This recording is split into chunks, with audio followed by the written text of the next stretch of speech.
I'm going to have a lecture about risk communication, and I'm Remeertis of the Department of Health Promotion of the Maastricht University, quite near from here. So maybe you think indeed, yeah, maybe a bit numerical oriented, the objective risk, it's about numbers. And you would say, okay, yeah, I'll just communicate the numbers to it. But there are some problems with that. This is just one example of the many that there is studies on. So, for example, when you would ask people, what is the bigger risk? What is the higher risk of these? Very simple for you. I really, what is the higher risk here? When cancer kills the 2,286 or of 10,000, or what is it? Please say what is the bigger risk? It's very easy. There's no catch for you. What is the bigger risk of these two? Yes, the second one is the bigger risk. But when you do that with a lay audience, then most people choose for option one. They really think the first one is the higher risk. What is the reason behind it? The first number is higher, and they ignore the second risk. So there are all kinds of ideas about it that you should, at least when you have to compare risk or give comparisons, have the second number, the 10,000 or 100, that you should keep the same. But this is small, and this is just to show that it isn't that easy, that you just tell the numbers and people will understand. Not at all, not even such an easy example. Then you say, okay, but why? Maybe we then should communicate about, not about numbers, but just say this risk is really very, very small, and this is somewhat bigger risk. Just use verbal, normal terminology. Okay, they did also some research on that, and I'm not sure whether it's very visible but extremely rare. That's one that starts with, and then it goes up to very likely. And then you indeed see yeah, maybe there's some solution in that. When it's extremely rare, what the mean is that indeed that are the black points. These are more to the low probabilities, and very likely is higher here. But when you see at the range, when you are seeing the range, that's the white area, then you see how diverse it is, how people really see it, that it's really very likely is already 30%. And there's a big overlap here that they can almost interpret it anyway. So that is also not the solution. And this is to say it is quite difficult. And also there's a lot of research on using graphs and visuals and bar graphs and pie charts.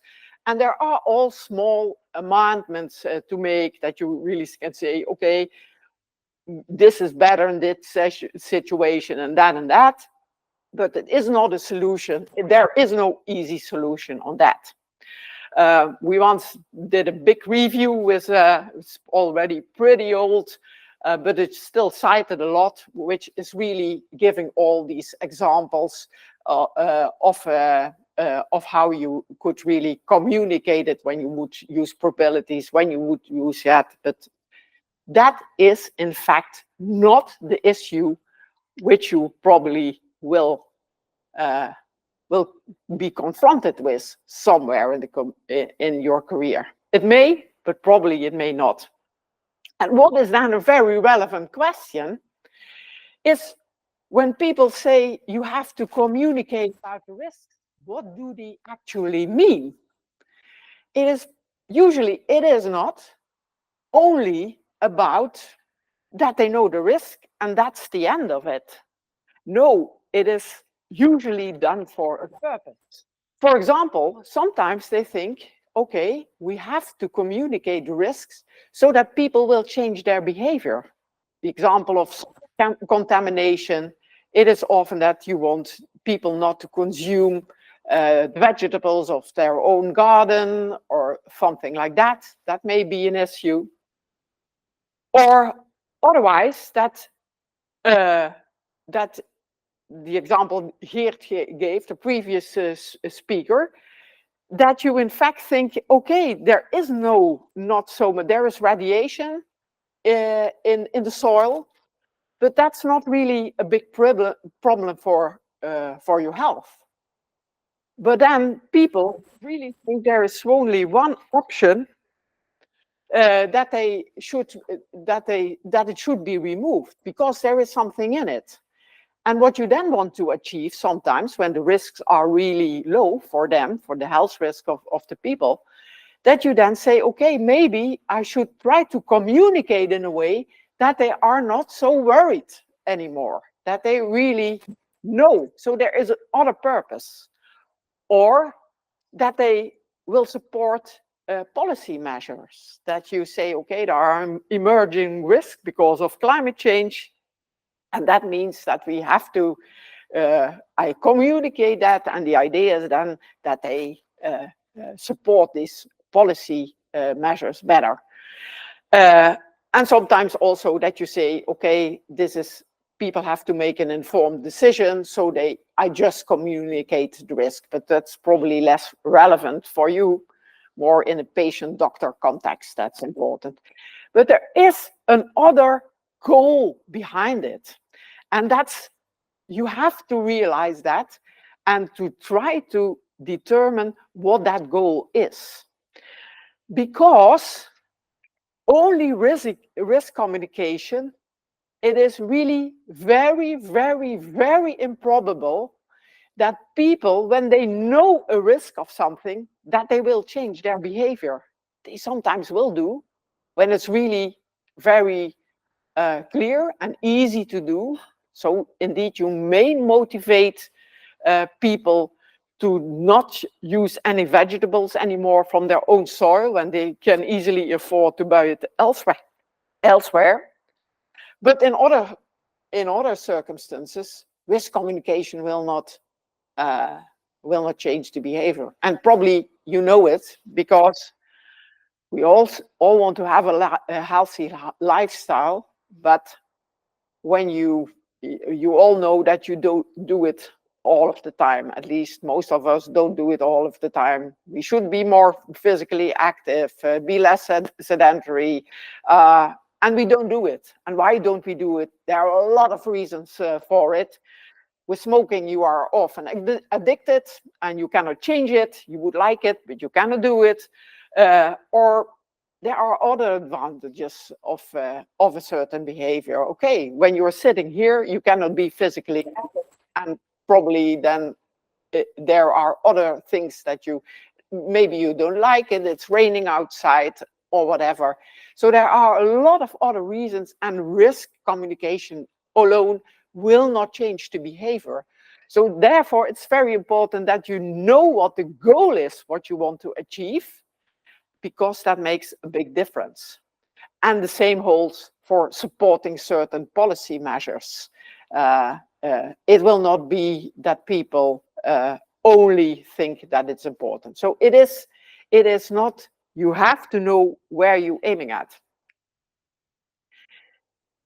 So communicating the risk is usually not about explaining the risk. That's a very small part of it, and even not so important. So it's not about being at the table and explaining, this is the risk and you have to believe it. I'm the expert. People will not get at. And it was already touched upon by the previous speaker, but one big difference is that experts, you probably also, perceive it as a number, and for the public, it's more of a feeling. So I moved here from Antwerp to the green nature And now there is here also a health risk. I want to have it removed. It's not about the numbers, it's more about the feelings. And that became for the first time that it was researched a lot when in the 60s, 70s, there were the first nuclear plants. And scientists said, yeah, there is no problem with nuclear energy, but people were very much against it. They really were giving action. They didn't trust it, and that made a lot of research done, which gave a bit of background to what was happening here. And one of the things is that studies show, and this has been replicated quite a lot of times, that higher risk perception and less risk acceptance was strongly related not only to the numbers, but also to more involuntary risks. So, for example, when you compare smoking or driving a motorbike to a nuclear plant, then what made the difference is that you have a choice about riding the motorbike, but the nuclear plant is coming in your area and you don't like it. So that's decided by others. And that was very important. Also, when it's less controllable, that's an important thing as well. So when you have the idea of individual control, then, or by others even, then you have more trust. Your risk perception is generally lower. So see, for example, traveling by plane is a lot less risky than traveling by car. But nevertheless, people have this idea that they can control it. They have the wheel in their own hands. And that's the reason why they really think that it's that is safer than going by the plane, where when you're in the plane and when something happens, you cannot do anything yourself. The pilot can, but that's something else. And when it's a new risk, people also have a kind of idea that that is less risky, or more risky. And also when there are a lot of people that can be hurt or die at the same time, that is seen as a far bigger risk than when people are dying a few every day, like is, for example, a car accident that is happening every day. But when you have a nuclear plant and there's a problem with that, then that can lead to big effects, hurting a lot of people at a time and even next generations. So this is a kind of context for why people really, what determines their feeling about the risk. There's more. Also, oh, sorry, this is some things that you already can think about that is very important in communication. So because of the controllability and the voluntariness, it is when there are options that they can do themselves, please make them clear, because that is a big difference. They can do something about it, tell it very clearly. That gives them the idea of controllability, and of course it also can reduce the risk when there is at least one.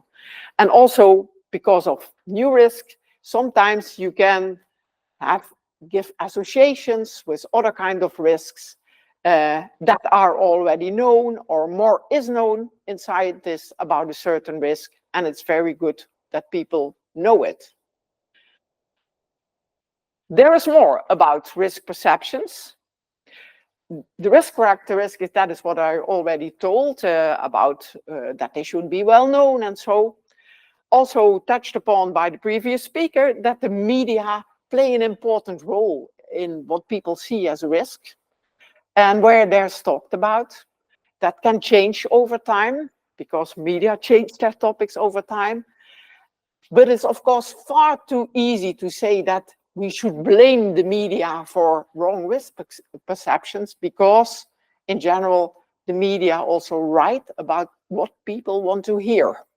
And when they are fed up with one risk and want to worry about another, so it is a complex interaction between the media and the public, because the media are not something on their own.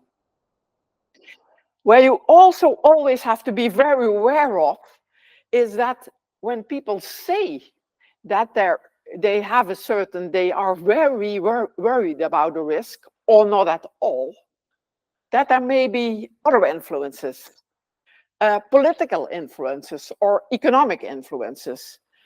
When you are have a very good job at a plant nearby, you will not say that you are very worried about the toxic chemicals where the plant puts out in the air. You will not say that, because that's inconvenient to combine that. Not even explicitly, or that you realize it yourself, but it will influence your risk perception. And on the other way around, it may also be that people say that they are very worried about something, but in fact they aren't. But they use it as a weapon to do something. And maybe I have time for that. I once had a course for students, and we went to all kinds of risk communication situations that were unreal happening in the Netherlands. And then I was also not so far here. There was a meeting, and that was about a new train, an old-fashioned train that was planned to go in the touristic south of the Netherlands. And it was an old, diesel steam train, very old-fashioned. They were planning that, and there was a meeting of a neighborhood, and they were very, very much against it. And the health professionals, they explained why it wasn't a big issue. There wasn't really, okay, there would be some dirt out, but also not much was known. And it went all very smoothly. And the person who was really from the action group, that was the local general practitioner. And afterwards, he came to me and he said, what I want to tell you, I realize that it will not be that a big issue for our health. But what we already have such a touristic area, and this will even get more tourists to our beautiful south. And these are not the nice tourists who are going to wander a bit around and drink something on the terrace. No, these are the people who are eating the fries, and they are drinking a lot, and they are jumping on our carts when they are drunk, and we don't want these tourists anymore. So it was hidden as something which was about a health risk of the train, but in fact it was about completely something else.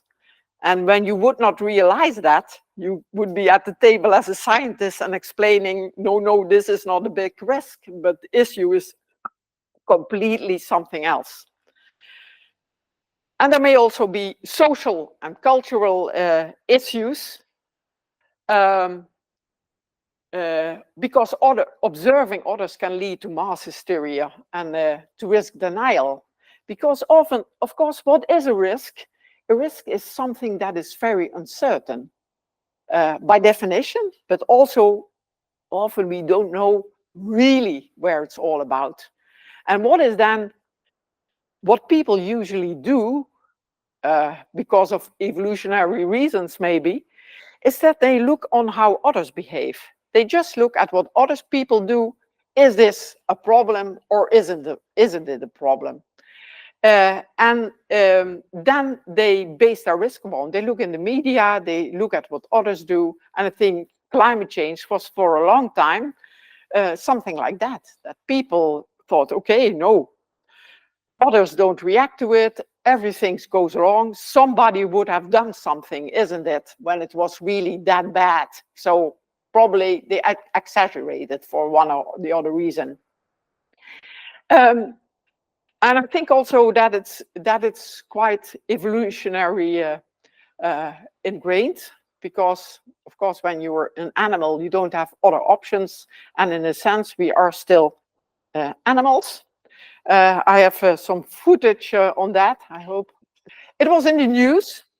And so this is one of the news anchors of some time ago, and she explaining that there's something happening in a zoo in the Netherlands, where they have especially monkeys, babies in this case. And what happened is that at a certain moment, all these monkeys, they didn't know, they couldn't find out why, they went into the trees and did not want to get out anymore. So there was a kind of hysteria among these monkeys, that they all went in the trees, and they, for days, they did not come out of the trees. And nobody knew what was happening. And even they didn't come out for food. So this is the animal physician, how do you call it? And he is saying, yeah, they stayed in, and we really did not know what to do about it. But we just waited. And then it ends with that they only serve the food on the ground. And then at a certain moment, some people, okay, come on the ground again. Some really young animals just try it because they are so hungry, and then everything is okay. But sometimes there is a little noise and everybody disappears in the mountain, in the trees again. And why do I show this? It is about how people may react. We are still animals in a sense too. So when there is something happening, and there are some signs of something bad happening, and here it really seemed that there was nothing wrong at all, but some people do something hysterical, then everything, okay, there is something wrong, I should act to it as well. And that happens there are examples of mass hysteria, of course, you know, that sometimes happened everywhere. I just don't have footage of it now. But these are social and cultural influences. Yeah, what kind of risk perception, risk communication situations do we have? And we'll have a look at time. Okay. It was also already touched upon. There are sometimes really big differences in how the people perceive the risk and how experts perceive it. I'll move again there. That helps a bit, I think.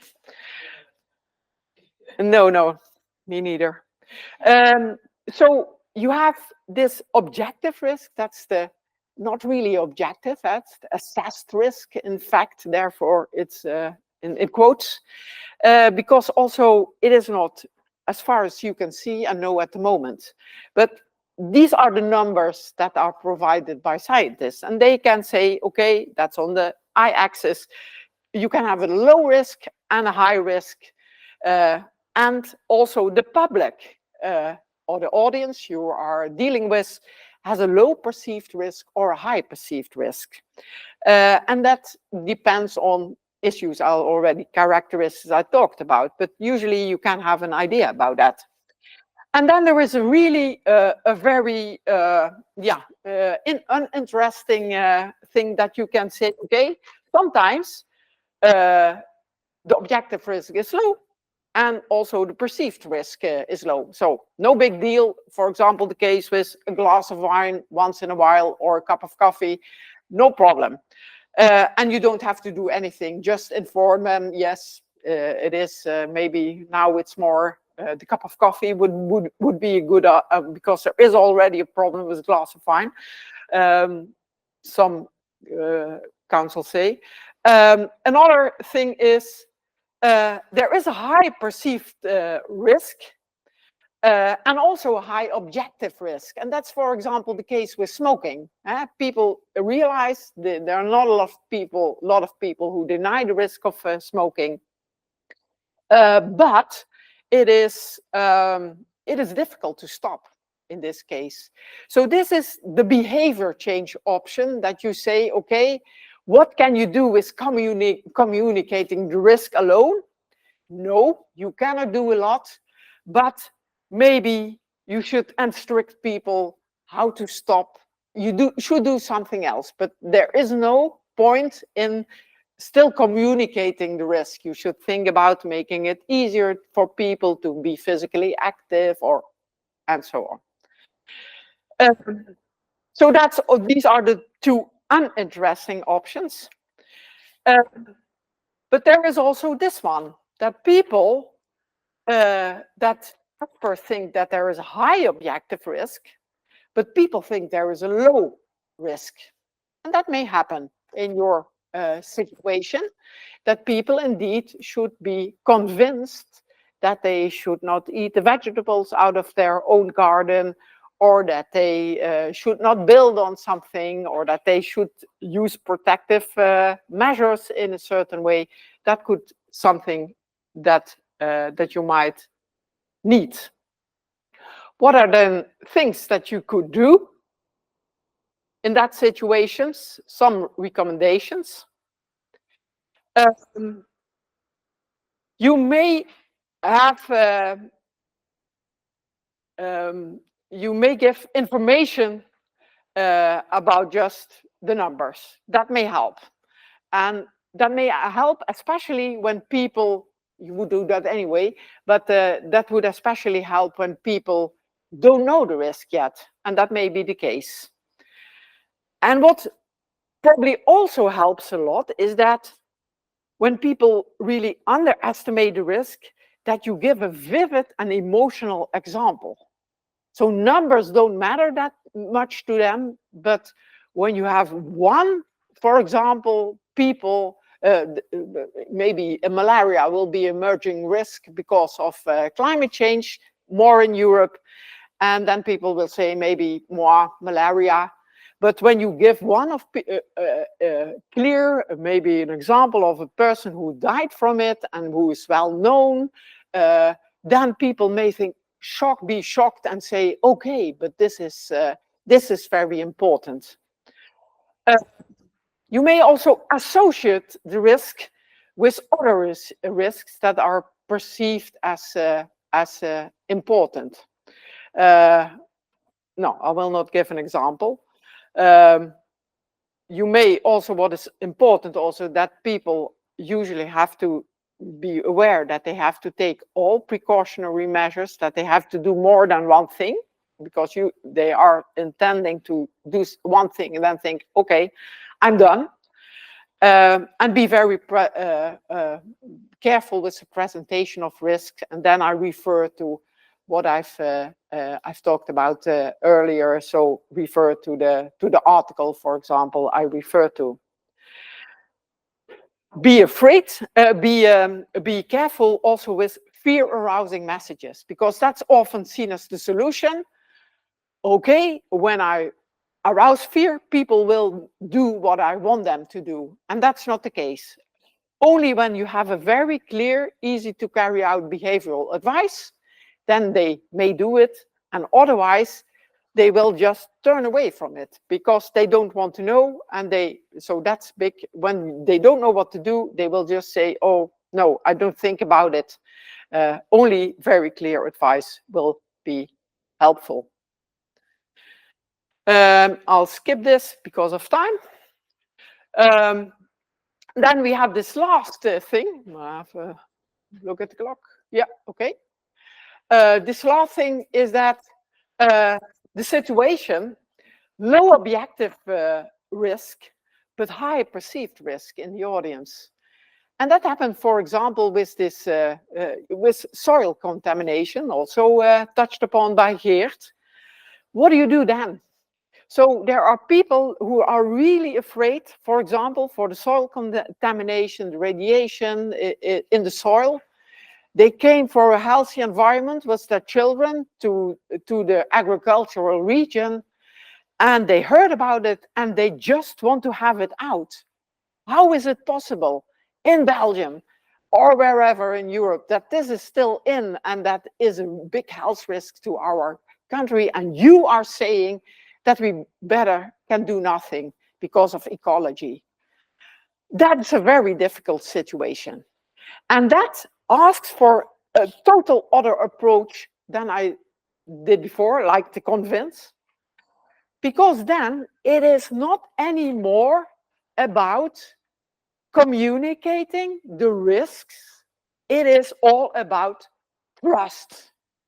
Because when they don't trust what you are saying, they will not listen. You can say whatever you want, to come with all kind of numbers, but trust is then really, really the big issue.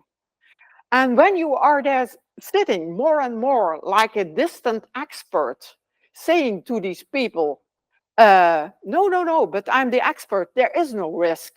And you are really not really showing less involvement because you don't understand why they don't accept you as an expert, then you really have a big problem, because they will not believe you, because they will not listen to you. They don't feel the involvement, yeah, that you are in this situation with your children. And what is, again, true is that you give action perspective. What can they do? And also treat the public, then it are really very normal rules for communication, you would say. But what you should know is that in this special situation of distrust already, that it gets a specific feeling against everybody once in a while tells a white lie, or does something, doesn't come back to a communication, doesn't feel involvement. That's no problem in daily life.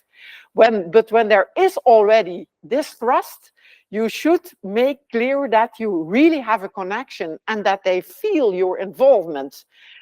So treat them serious. Don't minimize the problem. Don't say, yeah, but I saw you are worrying about this, but I saw that you were smoking in the break, and that's a far bigger risk. They feel not taken seriously. It should be two-sided, not only communicating to them, but also listening. And when there are uncertainties, and usually there are a lot of uncertainties, be clear about it. Don't say that they are not there. Not these comparisons. I already gave the example. And keep in contact. Don't think I explain it to them and then I'm off and I'm done. No, it is about a two-sided process, and a longer process. And I think in fact, it also boils down to something very easy.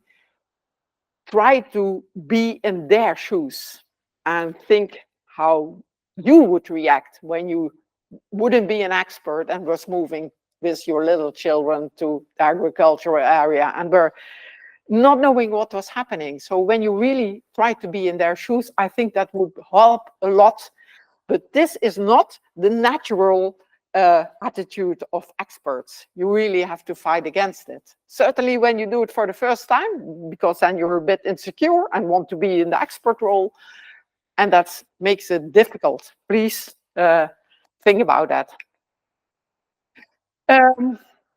Okay, this is what I understood you are going to do today. And I'll go very quickly through them. First, you have to have clear objectives. you should know what your target group is and think about who it is. Make a message. Think about the communication channels. Why do I have this and Geert didn't have that? But okay. Organization of the communication and evaluation. You will do that very quickly. And remind also, it's not about doing the steps. In fact, in practice, it would be an iterative process. You would come back to things and do it all over again, but you are now going to do it very swiftly. But it is a practical tool, but in fact, it's of course about trying it. So first, the communication objective. Do it very specific, smart, specific, measurable, attainable, realistic, and time-bound. So be very precise about the details, but I think you can read about it, hear more about it. A target group analysis. Who is in fact your audience? Where are you trying to reach your aim? And don't think only about the end people using as the primary audience, for example, the public, but also to other important stakeholders. Maybe it's also very good to think about, for example, GPs in their area, that they are informed, that they know a bit. Maybe people come with that they are very worried about something, and then it's good to think about these secondary audiences. And also about, do in fact an analysis also on what is known. Are they already worried? Is there attention in the media? So all the factors that determine risk perception that I talked about already. How is it in this situation? In the message, it depends a bit whether this is whether you have to do this a bit flexible. Think about it. What happened where, when, and by which cause? So it's more maybe a bit of history, or really an incident that happened. So you can read that later on probably. So this is issues which you could talk about. When will further information follow? Also very important, and keep to that. I hope I made that clear. And you also then have to think about really, where am I in this matrix? About what situation am I talking about? Is it a low risk and a high risk perception? And then determine the communication channels which go by this. So it is when you have a low objective risk and a high risk perception, you should not think of writing a pamphlet. That's the wrong communication strategy. So select these. How you are going to do it? Maybe participation with the public, organize it and evaluate it. Is it indeed achieved? Oh no, that I'll skip all that. That was just an example, and these are my main messages. Think about the real goal of your risk communication. What do you really want to achieve? And that maybe needs a bit more reflection with feet on the table, what I really want to do.